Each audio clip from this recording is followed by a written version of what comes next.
9, 8, 7, That's 6, John. 5, 4, 3, 2, 1.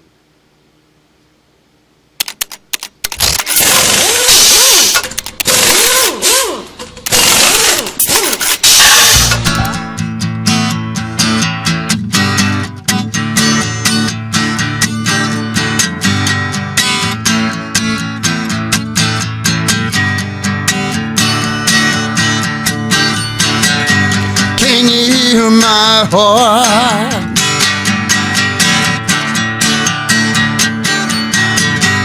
Can you feel my soul?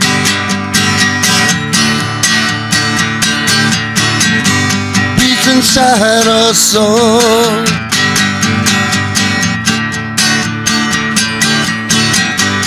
Each and every one.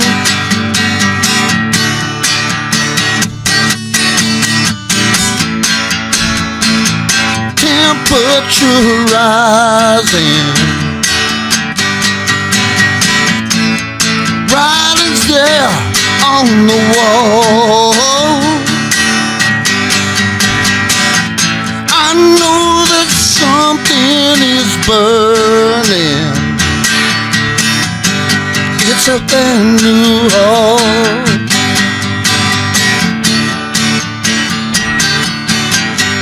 About a world going on.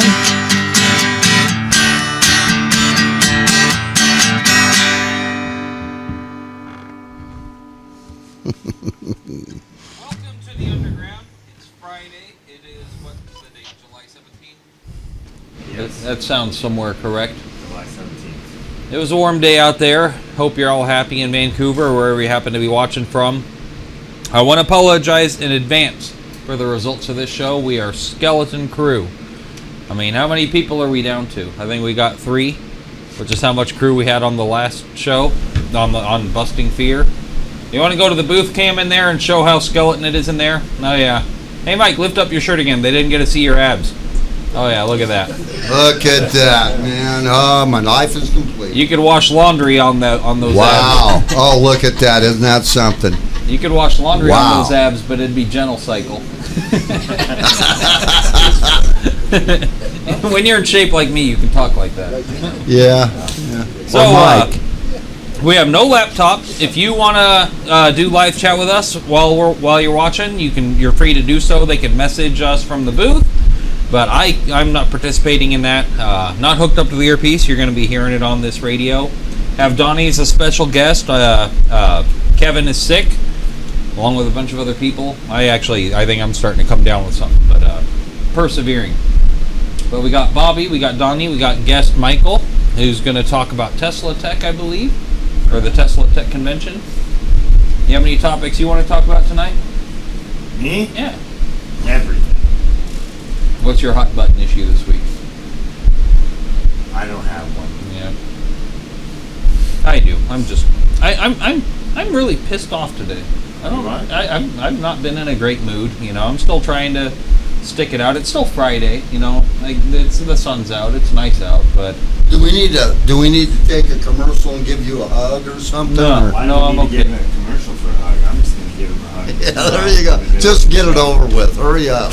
Get him in a good mood. There it is. There it is. once I have some of these, I'll Oh, look, it worked. He's smiling. See? I have powerful energy. I'm just gonna Yes, keep you pushing do. on. Yes, you Okay, do. on the way here, traffic really sucked. Now, traffic's obviously better out there now. It's late at night, but people can attest, traffic blew today. It And I want to did. say this to all you people that feel this need to be on your phones while you're at the wheel. If you're at the front of the lane at a red light, you're like our shepherd. You're responsible for everyone behind you. You're leading the way. Pay attention to the damn light, and when it turns green, go. Don't That's expect right. someone else to honk for you. Go. And when it turns yellow, 4 people can go through that light. 4. Count them. 4. Yeah. Yeah, it boggles my mind, like how does. inconsiderate people are. You're in the lead. Lead. I don't know. I hate cell phones. That's my rant. You guys got any rants? Wow, I think yours was really Oh, good. it sucked. It wasn't very passionate, but My rant is all positive. let's hear it. Let's hear it. Dude, there's nothing bad to say about the world. You know, I saw a commercial yesterday that made me very happy. Walmart made a commercial that I saw on YouTube where there was a young man who the world has considered developmentally has a learning disorder, and he talked about going through his life and how everybody told him that he was going to be incapable. He had stuff that affected his whole body. They put him in special classrooms. Your mic, I can't hear you. Keep talking. Sorry, folks. They just I hear Donnie.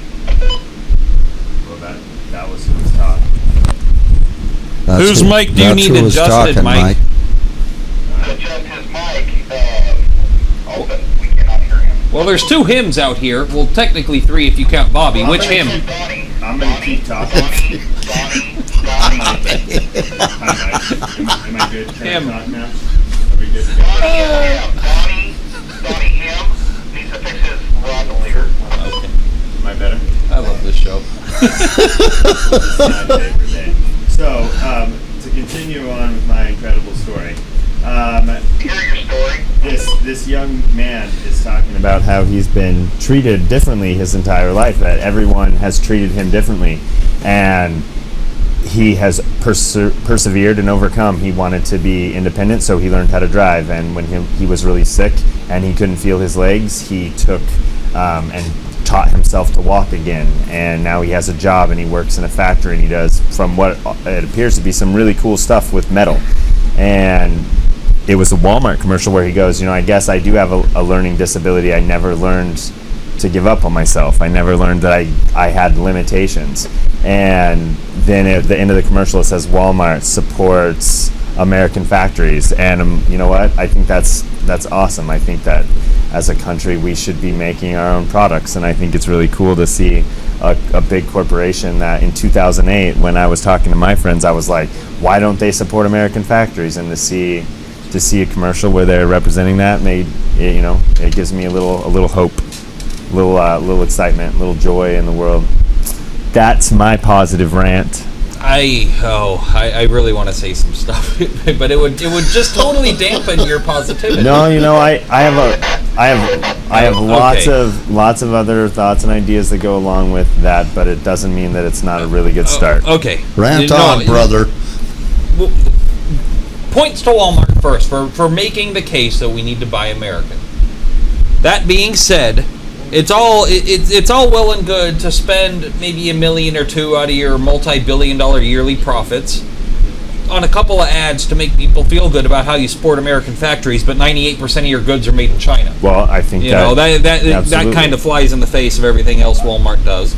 I would like to see them follow up that ad with actually taking all their profit and investing it in American companies. Yeah. That would be the logical next step, that if it does not occur, would definitely put a little bit of a hindrance on their campaign. But to show that they're willing to do that, I think offers some potential for positive growth in the right direction. It's a step in the right direction. Yeah, absolutely. And some of those ads can really hit you in the feels, Yeah, and the fact that they took somebody who the world would look down upon and say they're, incapable of doing so much stuff, where a lot of people make choices to not participate in the world around them, to not give back, to not do something, and that young man is like, you can't hold me down. I want to do what I want to do. I want to give back to my family. I want to be independent, and he's willing to go out and work to develop skills to create something good for himself. And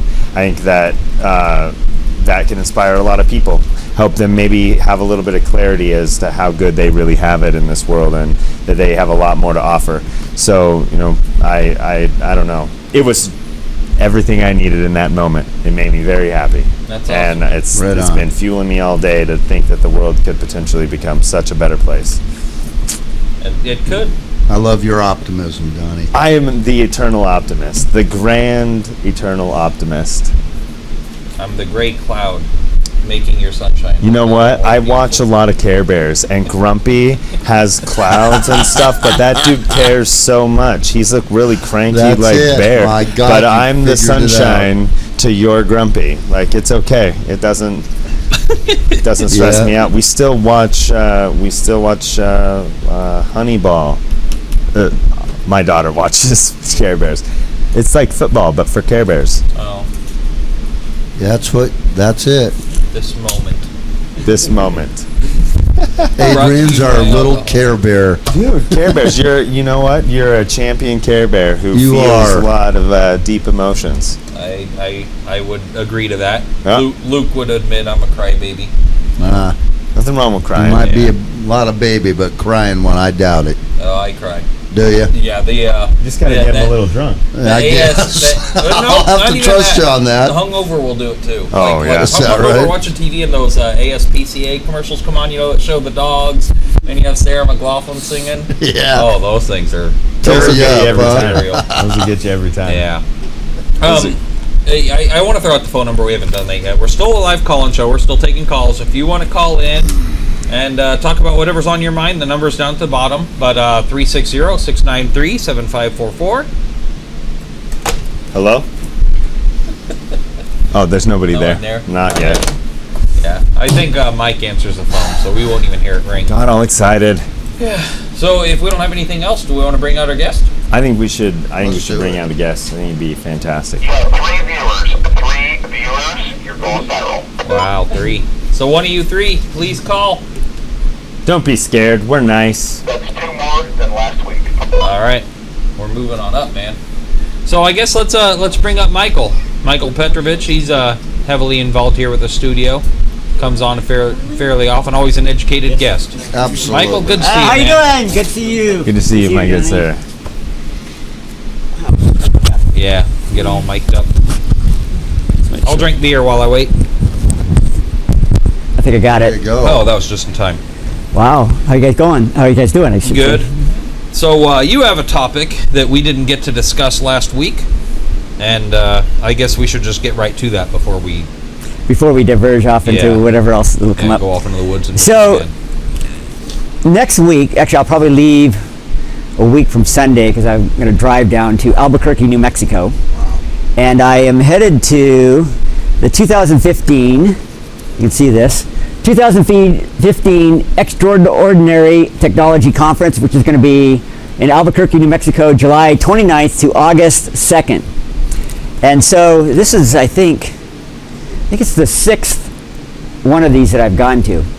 And it's been going on for years, since I think probably sometime in the 70s, I think, is when this conference started. Oh wow. So this is a technology conference that is for people that are into either alternative health or alternative energy. And when I say alternative energy, I'm not talking about windmills and solar panels. These are the people, in fact, I thought was a milestone in my life. Last year I was in the hotel room of a guy. He had all the gauges hooked up. He had a transformer that he had developed. And we looked at the inputs and the outputs, and the transformer was outputting more than it was inputting. And that was the first time I'd seen in person. I'd known that these kinds of devices had existed, but it's the first time I'd seen what they call an over unity device. So an over unity, a unity would be the power out is equal to the power that comes in. And so when it's over unity, that means it's putting out more power than it's actually putting into the system. So what we have then is these are technologies that are often suppressed. And I can tell you, and this is, I think, for a lot of the viewing audience, all 3 of them, I think one of the things that people have to get their mind around is this idea that there's technologies out there that are probably much more advanced than we can imagine.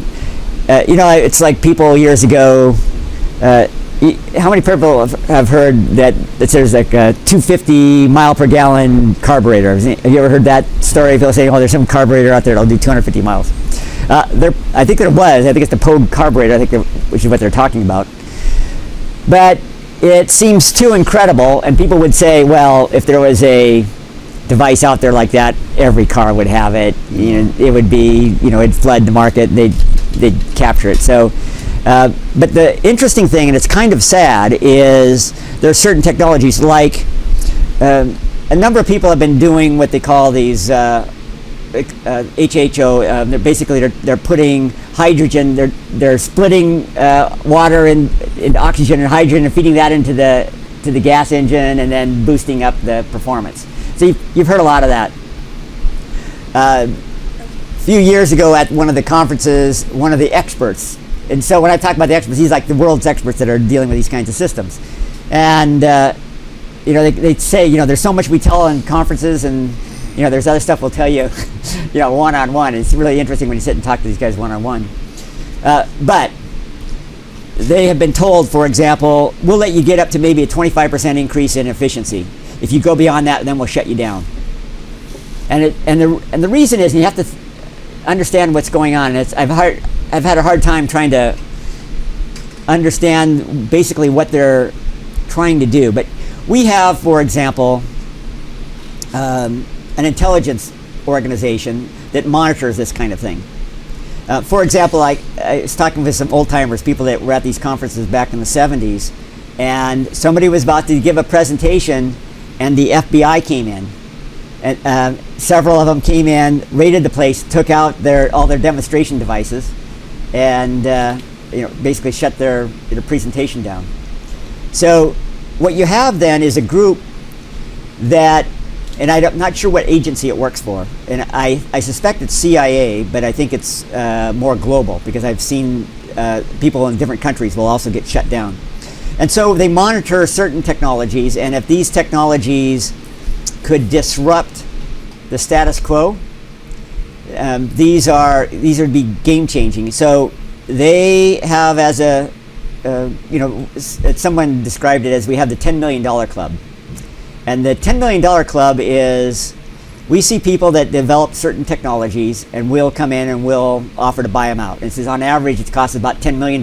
We take the technology, buy it, and then we'll shelve it, or basically prevent them. And they'll have to sign something that they'll never investigate and continue to research or be involved at all in the future. And so this kind of thing has happened over and over and over again.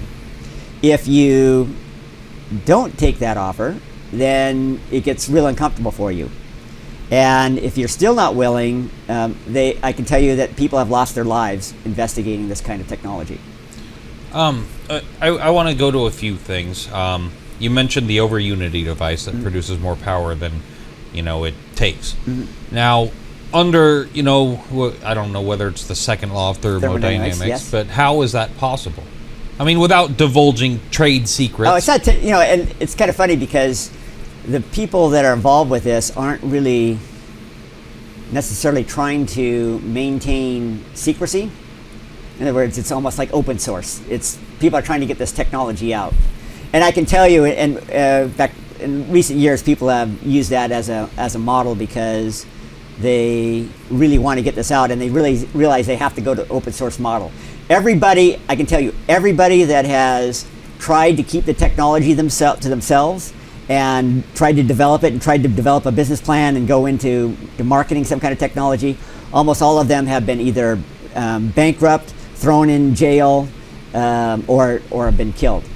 It's extremely it's in this world right now. It's not a good thing to do. But let's get back to which is more the science. Actually, if you want to know the answer to those kinds of questions, that's really what these conferences are about. People really get into what's the real science around how can this work. In other words, part of the problem is we're looking at if we look at the laws of thermodynamics, which apply to a closed system. Because I was a mechanical engineer, so I had to study all this kind of stuff. But what they're saying is we have an open system. So if we look at this, where's this energy come from?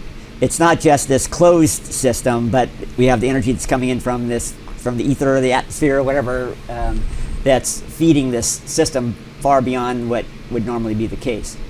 So in that case, what they're saying is that the second law of thermodynamics doesn't apply, that you can actually produce more energy because a good example is take a windmill or take a turbine in a river. It continually works because you know, So we have a larger system. We have the water flows down the river, and then it goes through the turbines, and then it evaporates and So it's not necessarily producing more energy than it's consuming. It's just producing more than it's consuming in the power that we supply versus power that's naturally yes, supplied. exactly. Okay. Meaning we can tap into it. Okay. So, you know, it's an interesting mind game. Think about what happens if we had, and this is what we're getting to as the bottom line, what happens if we have free energy?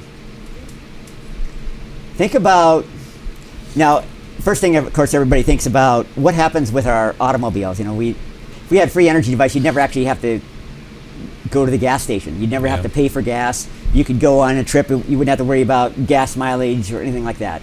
So yeah, you understand that. But if you think about different, let's say this chair. If you think about the composition of this chair, and look, I don't know if these are like aluminum. I work with some aluminum companies. I can tell you, aluminum, about 85% of the costs were electricity. Yeah. So what happens when that cost goes to zero?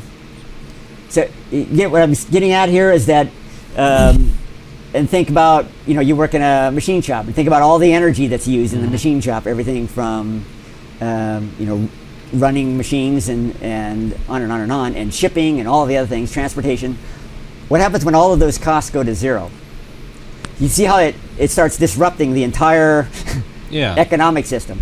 But it's more than that, because the entire geopolitical, economic, financial system is based on energy. You know, if you think about what happened when we brought down Russia. You remember the end of the Cold War. Part of that was the manipulation of oil prices, which got Russia into trouble, or the former Soviet Union. So they played that game, and they're doing it now. But they play the game with energy costs. So what happens when they can't manipulate that anymore? What happens to third world countries when now they can have all the energy they want? Right now we're dealing with water shortages. What happens when desalination is free? What does that do to the economy? It would completely transform the planet. Yeah. Plus, of course, you know, we're talking about all these pollution devices and other things. The most interesting, I mentioned this on the show, I think probably last year when we were on this station live. The most interesting, when I went to this conference, the most interesting presentation was a guy by the name of John Sarl. And actually on FETV Channel 11, we actually played his story. And John Sarl is kind of an interesting situation. It was a guy back in the early 60s who worked at a company that manufactured magnets, and he had come up with this way to construct magnets that basically put some kind of a waveform in the magnets as it was formed. And he had a ring, and he had these 2-inch cylindrical magnets, and they would roll around the ring. And it was interesting because they would roll around the ring, but they wouldn't touch the ring. So it's basically frictionless, and it's rolling around the ring. So he's in this boarding home, and he's up in the kitchen, and he's with his landlord or whatever, and he's putting this together. And it's the first time he ever tried it. So he starts this thing up, and it starts spinning, and then it starts accelerating. It's going faster and faster and faster. And then when it hit a certain speed, it went super cool. And as soon as it went super cool, then it became anti-gravitic, and the thing took off. Meaning super cool. Meaning what? Going toward absolute zero. You know, it dropped in temperature. The temperature just collapsed around it, and then the thing after that, then it took off, and it started. I guess it tore up the house because it went right through the ceiling. Huh. So, funny story about this is this guy. So he develops this, and he realizes he's got this device that'll fly, and so he's got some wealthy benefactor, this guy that he knew who was dying, and so he had lots of money. So he just kept giving him money, and they started building these. They're like saucer devices, like a saucer craft, and they developed a remote control. So this is like early 60s drones, but it looked like a flying saucer, and they were flying them around. This is over in London. And so he was controlling these, and these things were flying around. And of course, there were lots of police reports that these flying discs were flying around.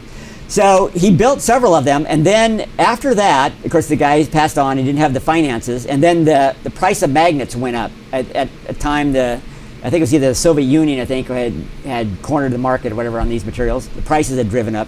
I guess they're now more realistic, and so there's been a group that has been assembled that is working to redevelop that technology.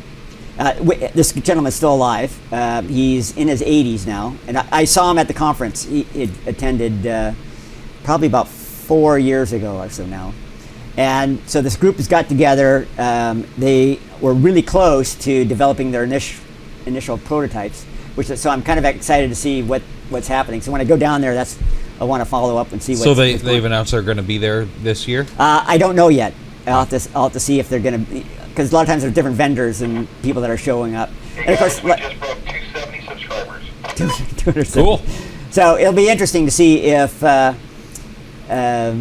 he shows up. Actually, the people that are working with him to develop this. So think about that. Now, there's a device. What I liked about this device is there was no mess. All you needed was a little box with this disc in it that's spinning, and since it doesn't touch anything, nothing's going to wear out. It'll run. You just attach a generator to it. Maybe your generator will fail, bearing failure or something, but otherwise it'll just keep running, and it could run your entire home. Or a little device in your car. Well, put maybe 4 devices in your car, and your car could actually fly. So yeah, it'd be a great technology. Yeah. So you see, there's technologies out there, and I've watched this for many years. You'll hear from time to time somebody coming up with some device, and when we talk about these devices, there are hundreds of different approaches that people have used. Everything from magnetic systems to there have been people like, in fact, they're going to talk about at the conference. Stan Meyer. Stan Meyer was an individual who got a dune buggy to run on water only. Basically, you put water into the gas tank and it ran, and he was on news programs. They had pictures of him, and then he was out to dinner in a restaurant, and I guess the story goes that he was celebrating. I think earlier that day they had gotten a tank, a military tank to run on water, and then he's out at this restaurant. They were celebrating, and he just keeled over. Huh. So they think he was poisoned? It's possible. There's a lot of times with this kind of thing you never know, but there's a lot of people that have suspicions that he was probably something happened to him. Yeah.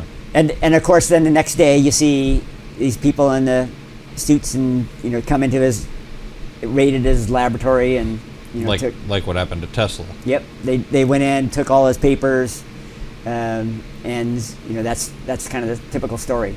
The worst one I thought was a guy told me about someone who he was developing different technologies, and basically he gets killed. His home where he lived was demolished, and like a cornfield planted over. I mean, it's like they erased him completely. And so you see stuff like that it's kind of disappointing. Last year, the sense that people were giving me was they think things are starting to open up. They think there's kind of a glimmer of a little bit of freedom, that some of this stuff is coming more and more forward, that maybe there's we'll see into the future the stuff will become more is that just because like the power of the internet and it's hard to stop all the part of it is there's it starts go online and start searching free energy devices and to see what comes up. You got to get obviously there's hoaxes and that kind of thing, but there's some legitimate research. When you go to these conferences, you'll get everything from what I would call a garage mechanic to these are PhDs, and PhDs that are consulting with some big firms and that kind of thing. So you get some some high-powered people there as well. I can understand, an entrenched, corporation or whatever, like an oil company, wanting to keep this stuff suppressed. But sometimes it sounds far-fetched to picture that they're killing people over it to try and suppress it, because I'm sure, Kodak didn't like the idea of the digital camera, but they certainly couldn't stop it. No, it has to do with, it's a bigger picture. So energy is an area of control. Energy, when you look at those that are controlling the planet. So energy is something that has been under their domain, because that's how you control the population, by controlling energy. And so those that are managing it at a high level, they go across all of these different, energy companies, everything from gas and oil production to whatever, whether it's solar or windmills or whatever. People are watching these technologies, and so they're managing it for the planet. And that's why those are the individuals that are saying this is the technology we'll allow, and these ones we won't. You got to realize also, most of the people, when people talk about who's in control, these are generally families that have their fortunes built upon energy. We look at the Rockefellers. We look at, of course, the Rothschilds were into banking, but also the Rothschilds were behind Royal Dutch Shell and the Paris Rothschilds, and so you had all of these families into the controlling of energy. Of course, they watch those type technologies and get involved with it. Yeah, I like the idea of free, cheap, clean energy, but at the same time, I consider myself an environmentalist, I guess. I don't really like the degradation of our planet. But one of the dangers I consider that I think a lot of people don't is overpopulation. Mm-hmm. Now, if, and granted, I'm not arguing in favor of keeping these technologies suppressed, but do you suppose that, let's say all of a sudden there was a 100% renewable, clean energy source introduced to the entire population, what would happen to global populations? If you had every possible speck on Earth just have clean, free energy and all the technology at their fingertips, do you suppose global populations would skyrocket even further? I don't know if it would do that. I'm one that actually advocates reducing the population as well. Although I would like to see it done naturally. In other words, not forced. Yes, unfortunately there's people that would like to see it, would like to put whatever in place to see the population reduce. I don't advocate that. I think it should be natural, because eventually what's going to happen is we'll expand our lifespans, and it'll be think about this. Eventually we may get to the point where we can live, let's say, 1,000 years. You couldn't have this many people if they had. Then we would end up having 100 million people on or a billion people on the Earth. So we couldn't handle that. But I think over time, what's that? Why? If we feed them all. Well, we have 6 billion people on the planet that take up less than 10% of the space of the planet, and if you have free energy, then that would allow you to create technologies where you could expand vertically. You could create housing structures across the planet. You could start creating hydroponic gardening systems that require no energy to create an infinite source of food and an infinite source of growth to your planet. It could be done. You're talking about living for 1,000 years. What could you do with 1,000 years worth of life with free energy? But if we did that and maximized, population over all of Earth, that's at the expense of every other native species on this planet. Is it fair to them? Why wouldn't you take those and expand them as well? Now you have free energy where you don't have to destroy trees. There's only so much terrain on this planet. Where would we go? Where would they go? We could go underground. We could go underground. We could go above ground. Animals. We build cities. We could build. 33 minutes in, 33 minutes in, 3 viewers, and you need to be more funny. We need to be more funny. I'm about to shut you off, Mike. Stop interrupting our show. You're throwing off our tracks. Yeah. But I mean, I would say, even though they might not have our intelligence or self-consciousness or self-awareness, other animal species and plant species have just as much right to life as we do. Absolutely. And there's technologies that are growing like homes that are literally not even affecting the space that they occupy. That's part of where we have to go. We have to. Yeah, absolutely. If we don't, we're going to be in trouble. If we don't do something, we're going to get more and more in trouble. Absolutely. Especially right now, because we're running out of water, and we're running out of, and of course we're getting into the sixth wave of what The people call mass extinctions. Yeah, the mass extinction. We're headed toward what the environmentalists are saying is a mass extinction event. I think we're Where already there. Yeah, so and if we don't turn around, we're going to be in trouble. We'll start losing, a lot of the. Yeah, a lot of life. but somehow. But I think we need to live synergistically with the Absolutely, with the other sustainably with the entire rest rest of the biosphere. Yes. That we occupy with all the other conscious entities at some level. Yeah.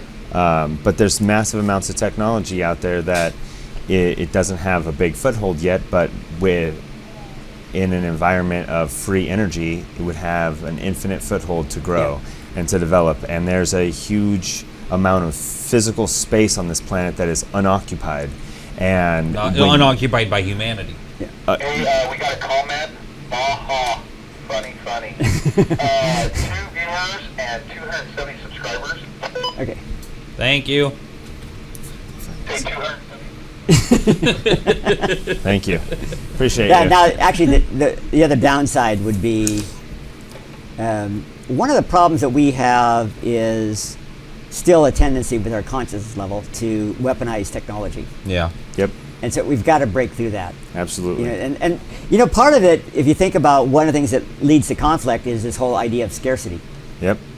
And I can tell you, Fear. there's been more than one war that's been fought over energy. Now, I think I would argue that isn't something we're going to ever get rid of. That's probably rooted in life itself, is competition of space. Because there's never been unlimited availability of resources for anything. Yeah. Everything has had to compete. I mean, that's basic life. I mean, even Yes. if we want to, talk about sperm, you have millions of sperm competing with each other just to create life. Everything is in competition. So just saying, oh, well, we need to work through it, and I don't think that'll ever happen. Well, it's like in the future, will we move more toward cooperation versus competition? Absolutely. But part of that, that's our. You got to remember, we still have a high level of greed and and in terms of the composition of our our personalities. See, I believe that we're evolving as a species. In other words, Absolutely. If I go 300, 600, 800 years into the future, we're not going to be the same people. It's funny sometimes when I look at science fiction shows, you look at maybe even Star Trek, but you realize at that point our consciousness level won't be the same as where we're at today. Yep. And so eventually, it's interesting what happens when all your needs are met. So we look at. This is basic psychology, what you're talking about. Yeah, what happens when you start getting into, for example, 3D printing? And let's say that technology evolves. Right now we're in the horse and buggy days of 3D printing. Yep. What's going to happen, again, let's go another 100 years into the future with 3D printing, and you want a beer and you just... Print a beer? Yeah, like in like Star Trek, the replicator. What happens when we start having that kind of technology? So what happens when all your needs are met? You don't really need money anymore. Mm-hmm. So there's no need. It reminds me when I started college, I lived in a dorm, and when in the dorm we have a cafeteria. So you go to the cafeteria. So the first day when I go to the cafeteria, you see all this good stuff. They had good food where I was at. So you start loading up, you pile up your plate. Well, it didn't take long before you figured out I don't really need that much. And so the first day you start scarfing, first couple of days, and then after a while you start settling into a normal pace. So it'll be kind of like that as I see as we move into the future. But you got to remember, we got a few hundred years as we move forward that I think we will change as a species. And eventually, we'll get to the point where we're into space travel and interplanetary travel and all of that. And I think a lot of... sorry, go ahead. It was an animated movie, but WALL-E had a good example, I think. I mean, look what happened to them. Every one of their needs were met, and look at how they turned out. Yeah. I think there's a good analogy in that. To me, reducing or eliminating the competition from life isn't going to end well, because life's never been about having no competition. But competition should be with yourself to expand and to grow and to thrive. Yeah. And transparency is going to be a huge part of that. The internet has been absolutely crucial to our evolvement as human beings. So when you take free energy and you basically open source patent it and you make it available to every member of the species, scarcity goes away for that particular item. What caused conflict in the past, in history, when you look back at that empathetically, is that you have a culture of people who didn't know this culture of people, that when they banged into them, saw they had this stuff and they didn't know how to get it themselves. So then the only way they know to get it is to take it. They may try to talk to them, but if their communication skills aren't good enough for them to be able to mingle and to be able to cooperate enough to transfer that technology over to here, they're going to fight for it.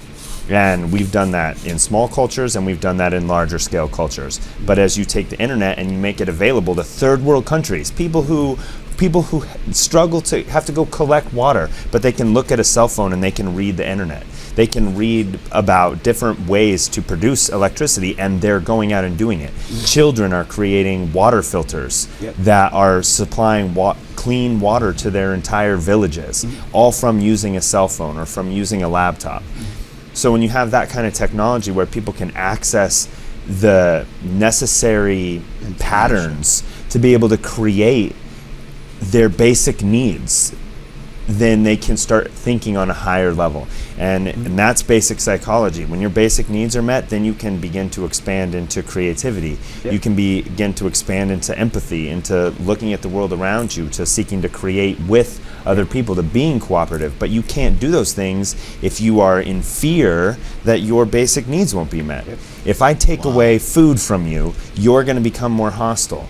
But if you never have any fear that you can't eat or drink, or that you wouldn't have shelter or the ability to transport yourself from one location to another, you're much less likely to be frustrated at the person you encounter because they don't represent as a threat to your basic physical needs. It's interesting, next week, before I go to this conference, actually I'm going to stop by. Over in Portland is the OSCon, which is the open source conference, which is actually held in Portland. It's been held in Portland for many years. And these are the people working on, open source projects. For example, a few years ago I met, for example, the project manager for Firefox, the browser project. And so it's kind of interesting when you think about open source. A number of people contribute to open source projects, but none of them are paid. There's a couple foundations that have employed some staff, but like a big project like the Mozilla Foundation, which does Firefox, but a lot of these are just people that say, I want to make this software package better. I want to just contribute, and they're not doing it for salary. They're doing it for the intrinsic value and reward for just being able to contribute. And more, I think what we'll see into the future is people will want to figure out, how can I contribute? I tell people that you really want to be able to leave this planet and feel like this planet's a better planet because you were here. And I think in the future, people will kind of move into that kind of space where you've made this planet a little bit better, you've learned to work together, and learn to cooperate and advance. And it was interesting, there was a great Star Trek episode where they had some people that were they were frozen or whatever for over these years or whatever, and they thawed them out, whatever. They were in some kind of cryogenic, hibernation state, and so they pull them out of the 20th century into their 24th century, and they said, this one guy said, I have all these investments and that I should be quite a wealthy man by now, and trying to convince the captain that he needed to, jump on this. And he said, "Well, we have no use for money." He said, "We don't. All of our needs are met. We have no need. All what we do is we just work on our own personal development. That's our mission in life, is to advance ourselves and to be the best, example of what we can be." Which is the competition. 43 minutes in and 4 viewers. All right, we have doubled our viewership. Which is the competition that you're talking about. I mean, your competition should be with your ability to create more for yourself and for the people that you care about. why do you have to defeat someone else to be competitive? Why You- wouldn't you be competitive to grow and to expand? You don't have to, but I think it is ingrained in human nature. Not human nature, nature of life, that you have to compete with your surroundings. We're not going to get rid of it. I mean, granted, it's only a theory, but Freud believed it. With the id, the ego, and the superego, that within the id was this deep ingrained need to fight.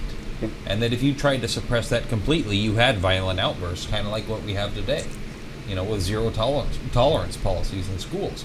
I mean, if you look back, 50 years ago, kids got in a scuffle, they, got in a fight in the playground, bloodied their nose, but they both lived. And nowadays, you have kids being told suppress, suppress, suppress, don't fight, no violence, and eventually someone snaps and gets killed.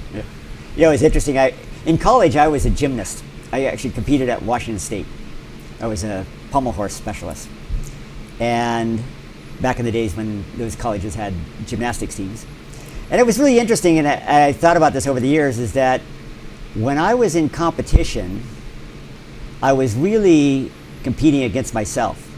In other words, and so it was kind of interesting. We'd go to these, major big meets or whatever, and we had friends. So for example, if the University of Washington guys came over to Washington State, we were like friends. We'd get invited to each other's parties, and we'd have a good time with each other. And I can tell you, we'd be warming up, and we'd give each other tips. In other words, it wasn't really about. In other words, you wouldn't want to see somebody mess up. You'd want to see them do their best, but you'd like to be able to, do your best. If you wanted to beat them, you wanted it to come from you doing your best to do that. It was kind of an interesting. It would be different, I think, probably than if I was a wrestler. I don't know anybody that any of our listeners had that experience. It would have been kind of a different environment. But in this case. It was more of an individual, you working on yourself to, and that's where the competition was at. And I think that's into the future. That's where we're headed. Is really how do I become better? And that's really the only competition. Nobody's at the same place that you're at. Everybody's working at it at their own, their own place of development, and it's not really about that you need to be better than this person. Yeah, you need to be better than you are. Yeah, and that's part of our, kind of our culture. I think that's kind of ingrained in our culture, and I think we have to work through that. Yeah, and I hope we do. I think all of us here hope for a better future. I'm just pessimistic that, that we're going to be able to hit that point. I mean, if you look through pretty much the dawn of time, we've been killing each other because he's not from the same cave I am, or he's from a different tribe than I am, or he doesn't believe in the same version of God that I do. I mean, we're still doing it. Maybe not us, we here, but I mean, if you just look at the differences between Sunni and Shiite Muslims, they're in the same basic religion, and they're killing each other. Yes. Who would have thought 500 years ago, like when they had the Inquisition, and killing in the name of religion. Oh, glad we're past that, but we're not past it. No, I don't think we ever are going to be past it. I think people are always going to be ingrained to feel not necessarily hatred, but just suspicion at someone else who's not like they are. Yeah, I think that will be that's also part of it. This idea of separation and that they're different or separate or different than I, and that's part of what we have to. The expansion of empathy. Yeah.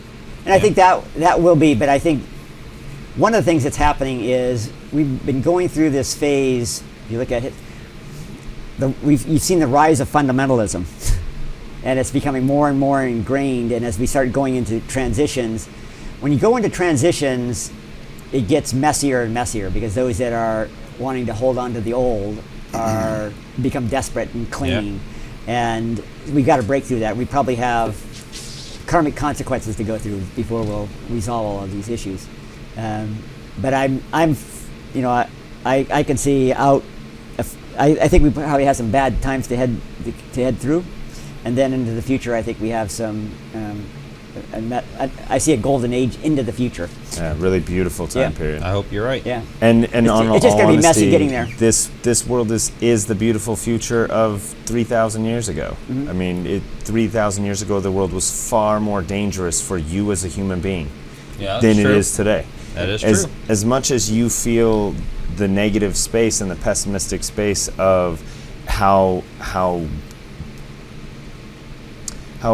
mean, how cruel we can be to one another. Yes. Our cruelty level has dropped Yes. like so dramatically that it's virtually incalculable to us.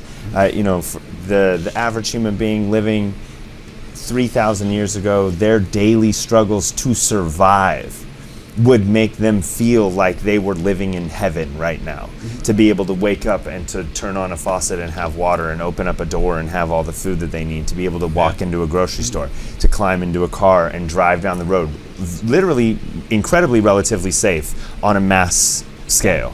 Is there still negative things that happen? Is there still the unknowns? Is there still, weakness? Yes. Do we still need to evolve? Do we still need to compete with ourselves to grow and to expand? Absolutely. But in comparison, we are dramatically different. Yeah. And in 1,000 years, in 100 years, in 50 years, where can we be? You wake up three. You have a caller. You have a caller. You have a caller. What do we do? Line one. Hey, Miracle, I begged. Mike has called in. Okay. caller, you're live on the air. What's your name? Hi, this is Jackie. Hello, Jackie. How are you? Who am I speaking to? Adrian. Hi, Adrian. Well, I just wanted to chat a little bit about competition. Sure. I really liked what you guys had to say, and I thought I might have a little input. Yeah, Good. go ahead. Okay. I'm thinking that competition is specifically tied to ego. Okay. And because competition is about being better than the other guy.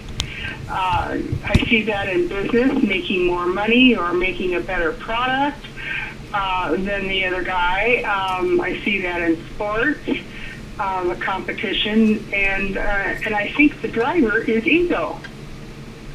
I guess that would. You're probably. Are you referring to ego specifically, the idea of one of the three components of the psyche, or are you just saying ego is in the idea of I'm better than you? Well, that ties in with the psyche. Yeah.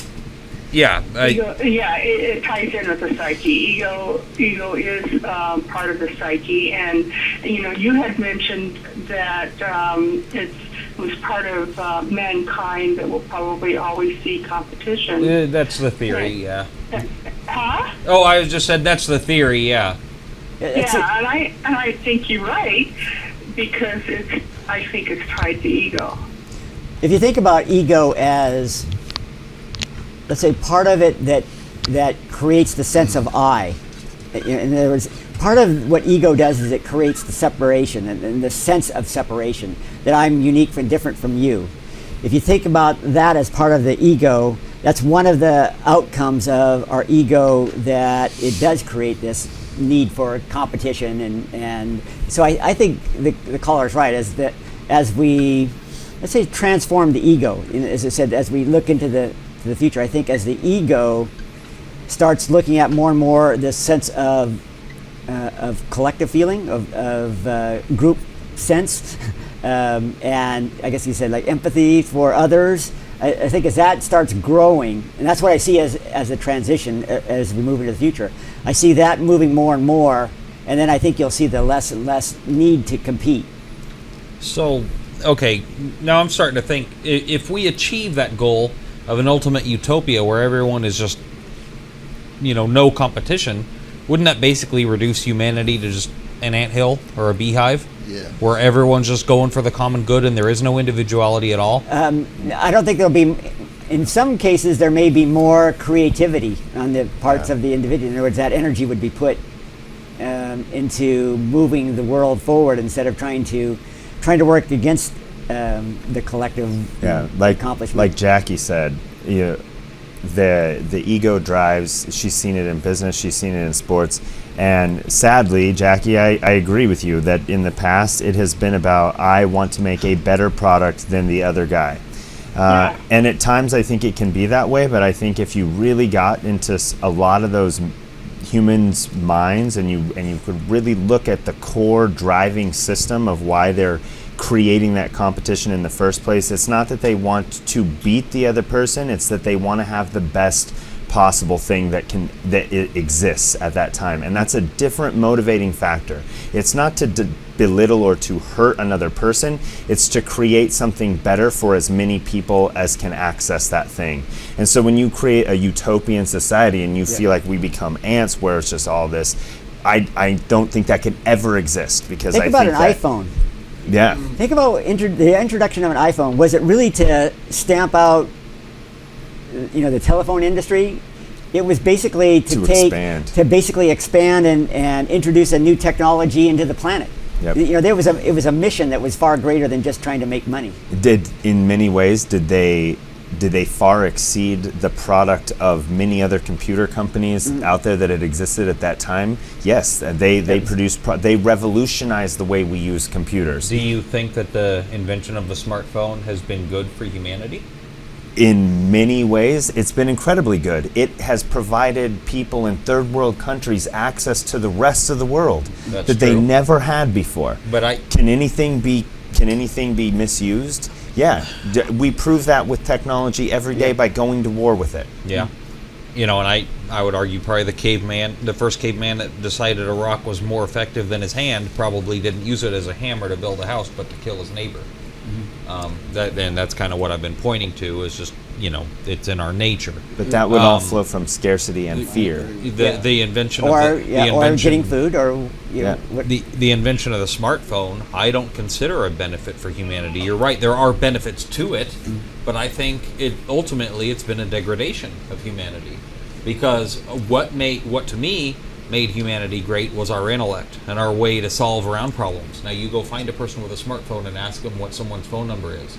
No one remembers them anymore because they don't need to. Yeah. No one knows how to navigate a map anymore because they have GPS on their phone. Yeah. And I don't think that's good, relying on technology. I understand, and I absolutely agree with what you're saying here. And I think the same principle would apply if we no longer utilized our ego to compete. Because if we no longer used our ego to compete, we would become more robot-like and wait for the command to do something or wait for the instructions in order to do a specific task. Because we're no longer driven by ourselves. We're waiting for someone else to tell us what to do. Well, so I understand what you're saying, and I kind of want to address Adrian, which you said you agreed with him, so it will be addressing both of you. You talked about, it isn't a benefit to humanity because people used to remember phone numbers and people used to know how to navigate maps, and now they don't know how to do that stuff anymore. Well, 100 years ago, you used to know how to have to put a saddle on a horse, and it's irrelevant to you now. Mm-hmm. You don't have to know that to navigate your world, and if you were talking to someone who existed 100 years ago, they would think that you were a fool for not knowing how to utilize that ability and that skill set, but it's an irrelevant skill set. As a sports player, as an athlete, 100 years ago, you would have to know how to sew and mend your own shoes, how to sew your uniforms, how to put the chalk lines down on the field, because there was nobody doing that stuff for you. And if you didn't know how to do that, you were an ineffective athlete. And now that is, again, an irrelevant skill set. The smartphone is an extension of your ability to interact with the world around you. It frees your mind to be able to expand and process higher level functioning. That you no longer have to memorize how to read a piece of paper to get from point A to point B, because someone created a technology to help you do it faster, so you can memorize whole cities instead of having to memorize a map. You know how long each different road is because you can see it. You know that this road is 5.4 miles long because you've seen it on your smartphone a couple times. You know that you can call this person in India who has a specific technology because you can utilize your smartphone. As I said, that technology does have benefits. I agree it has benefits. But on the whole, it hasn't made us better. Granted, like you said, now people don't have to commit all that stuff to memory, so they're free to go on to bigger and better things. If you look at the majority of stuff you see on Facebook, would you agree that that's a great extent of our humanity? Or do you see a bunch of pointless trivia that people are in competition with each other again? But Facebook is one outlet of that I think it's part of, technology. If- I think it's how we use technology. You know, it's interesting. One of the Excuse me, 3 minutes, 3 minutes. okay, one Should of we the, address Jackie really quick? Is she good? Oh, Should sorry, we keep her Jackie. on the phone? I mean, I'm Yeah, happy to leave you yeah. on here, Jackie. I just Yeah, I am still on the phone and I'm listening to you all. But what comes to my mind now is another element of our innate psyche, and that's greed. yeah.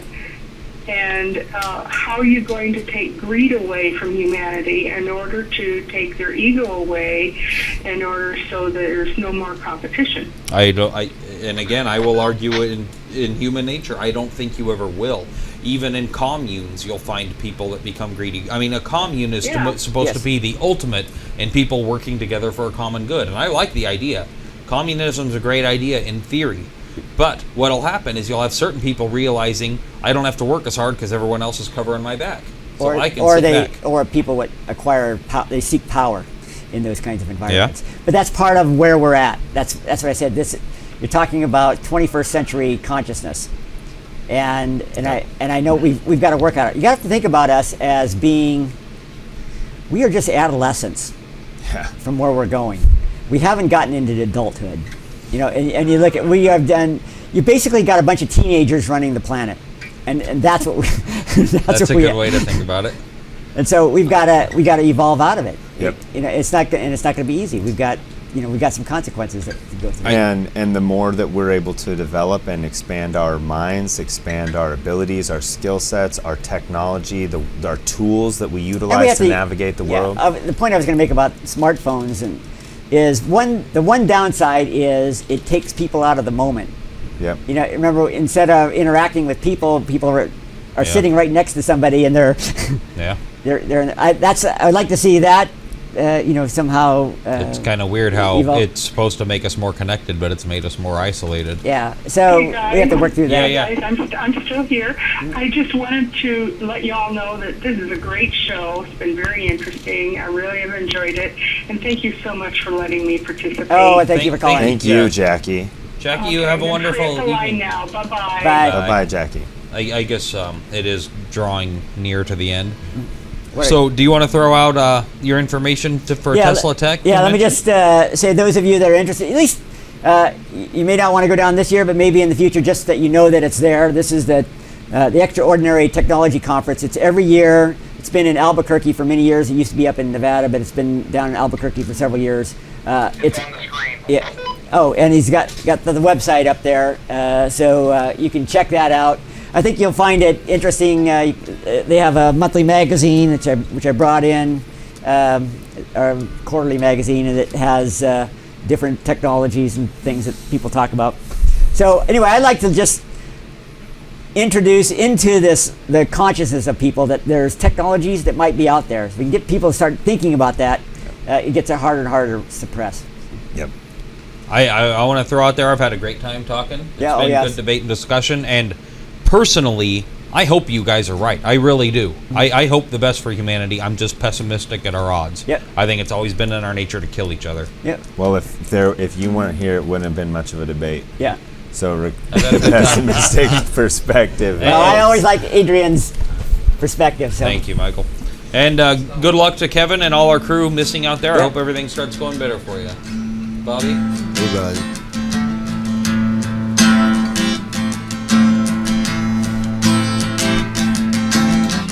Into the darkest room we can hardly see.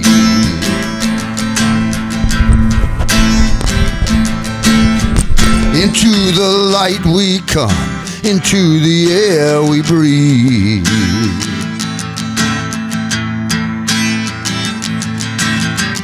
We're gathered everywhere and thought to think alone.